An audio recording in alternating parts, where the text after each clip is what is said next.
E nisso, a NASA fez um projeto muito legal, que foi a missão de 1 ano no espaço, com o Scott Kelly e com o russo Mark. lá, eu esqueci. É o Scott e o Mark.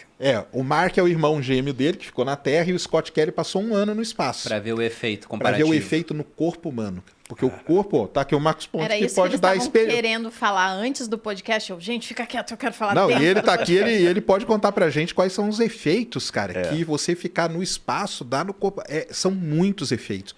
Boa parte dos astronautas voltam, eles começam a usar óculos, né? Tem Eles não usam e voltam usando. sequelas, vamos chamar assim. Dá várias, ele pode contar aí a experiência Se dele. quiser, eu conto algumas dessas coisas. Não é para desanimar o pessoal que quer ser astronauta, não.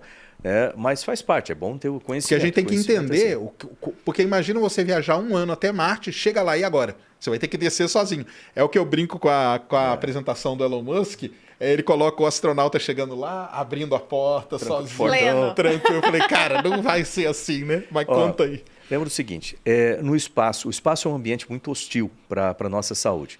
Primeiro você tem radiação, né? E enquanto você está na estação espacial, você está fora da atmosfera. Essa radiação vinda do Sol ou viajando pelo espaço? Então, geral, a gente tem. Na estação espacial, a 400 quilômetros, você está fora da proteção da atmosfera. Você tem, então, mais exposição a esse tipo de radiação que é filtrada pela nossa alta atmosfera. Mas você ainda está dentro do nosso campo magnético, que protege de outros. Graças a esse campo magnético, a gente não tem o efeito do chamado vento solar, né? Partículas de altíssima, depois ele explica com detalhes, mas partículas de altíssima velocidade, energia, assim. Agora, quando você sai de tudo isso e vai para outro planeta, você está exposto a isso. Então, você precisa de sistemas na espaçonave para proteger os astronautas desse extremo valor de radiação. Esse é um ponto primeiro.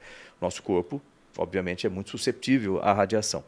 Primeira parte. Segunda parte, quando você está em 0G, né, o nosso corpo foi desenvolvido aqui, com 1G, nessas condições. Gravidade. Com gravidade, né, uma gravidade. Quando você entra lá em 0G ou microgravidade, o seu corpo perde muitas referências. Então, isso dá alterações no sistema cardiovascular, alteração no sistema hormonal, alteração no sistema imunológico. Eu, por exemplo, sou praticamente surdo nos 2 ouvidos, eu uso aparelhos nos 2 ouvidos, porque o meu canal, os canais do externo, do tímpano até a orelha, né, tem o canal ali, né, o meu corpo começou a atacar a parede desse canal, achando que tem algum tipo de infecção. Isso é meu sistema imunológico, ficou meio perdido nesse negócio, aí eu cria pele de cicatriz, ele ataca mais pele de cicatriz, aí vai fechando. Eu tenho estenose dos 2 ouvidos, já fiz 3 cirurgias e não tem jeito.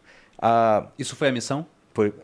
Duas coisas. Eu tenho 2 fatores contribuintes, como a gente diz em investigação de acidente. Um deles é a missão, né, a parte do espaço que ataca o sistema imunológico, modifica o sistema imunológico, ataca. E o outro, ser mergulhador. Mergulhador também tem esse tipo de problema. Então, essas 2 coisas contribuem. E muitos anos de estresse no ouvido, com aviação, etc. Ou seja, é uma parte importante. Se você for pensar, outro ponto muito importante é perda, para esses voos de longa duração, é perda de densidade óssea.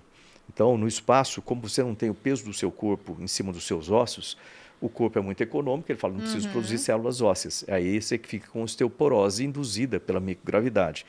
E isso é um problema sério para voos de longa duração. Outras coisas que acontecem são alterações por causa da redistribuição de líquido, alteração de pressão intraocular, pode causar problemas de visão mais tarde e assim por diante. Ou seja, tem vários efeitos no corpo humano. Aí você fala, quando eu volto do espaço e venho para cá, eu tenho um hospital, tenho os médicos todos me esperando. Você é puxado, o cara te tira, né? Na maca, põe na cadeira. Põe na tem uma cadeirinha. equipe para pegar os astronautas e colocar, você fica ali um tempo. Você não faz nada para se adaptar novamente à gravidade da Terra? Aí na volta você tem um tempo, geralmente demora 3 vezes o seu tempo de voo para o seu corpo readaptar aqui normalmente nas coisas. Lá você vai ter que chegar e continuar a fazer. E você vai ter que ficar, você imagina, 1 ano para ir. Vai dar o quê? 1 ano para voltar, 1 ano para ficar e 1 ano para voltar, basicamente, se você considerar as órbitas. Então, 9 anos para voltar a readaptar aqui na Terra. Então, não é muito fácil, não, essa situação. E em Marte, lembrar que em Marte você vai encontrar, além da falta de infraestrutura, né, para cuidar, pelo menos nas primeiras missões. Aliás, uma coisa que o pessoal me pergunta assim, você iria para Marte nas primeiras missões? Apesar de tudo isso, eu iria. Depois eu explico por quê. Eu achei que ele ia falar não. Eu jurei que ele ia falar não. Eu iria. Mesmo porque eu vou estar já com 70 e tantos anos naquela data. Lembrar que o John Glenn fez o segundo voo com 77 anos. 77, né? O John Glenn foi Então, nisso. eu iria.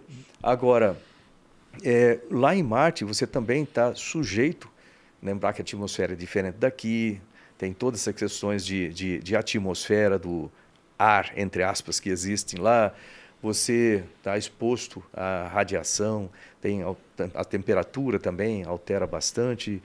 E sabe lá o que mais que pode se encontrar por lá, que a gente sabe um pouco de lá, com os rovers que foram para lá, mas não sabe tudo. Então tem que aprender muita coisa por lá ainda. É complicado. Eu brinco com o pessoal que me assiste, eu falo que esse é o fator tripa, cara. Que é o ser humano. Porque o resto a gente tem. A tecnologia, tudo, a gente já tem para ir para Marte. Isso aí não é segredo. A nave, a gente já sabe mandar, a gente já sabe como pousar, basicamente. A gente já pousou vários rovers, vários landers. Só que, e o ser humano? Esse é o ponto. Se a gente for parar para pensar, né, em toda a história da evolução, graças à gravidade que a gente tem na Terra, o coração está nessa posição nem à toa. Para conseguir bombear o sangue da maneira que tem que ser feito. Então, de repente, você não tem gravidade, o sistema circulatório começa a ficar diferente, densidade óssea diferente. E aí, até uma coisa que vem na minha cabeça, aquelas representações que o pessoal faz de alienígenas, que eles são mais fininhos, eles levam em conta isso? Uma densidade óssea que é diferente? Já viram? Faria sentido? Você vê, se você pensar, o nosso corpo foi desenvolvido aqui nesse planeta e ele tem essa forma. Assim como toda a vida no planeta, isso devido às condições do planeta também, sim. Ao longo do tempo, na evolução, elas foram criando essas criaturas dessa forma. Se vai para um outro planeta com outras condições, né, em termos de gravidade, por exemplo, fica fácil de pensar. Né? Se o planeta tem pouca gravidade, por exemplo, isso vai alterar a estrutura física daquelas criaturas para se adaptar à vida naquela lá. Ou se tiver muita gravidade, um planeta grande, certamente vai ficar mais robustas para aguentar aquilo lá e assim por diante. Então, o tipo de planeta onde vivem as criaturas vai alterar o desenvolvimento. Isso acontece no desenvolvimento. Isso que eu estava falando no começo, quando essas figuras, o Mark, por exemplo, hoje ele era gêmeo do Scott, gêmeo idêntico. Por que estou falando era? Porque o Scott, no tempo que ele ficou lá no espaço, praticamente um ano, mudou. Isso eu não consigo nem começar a explicar como é que funciona essa parte de DNA, que isso tem um especialista para isso, mas mudou algo no DNA dele. No DNA dele? No DNA dele. Eu não sabia nem que era possível isso aí. Né? Mas não é, porque ele foi para...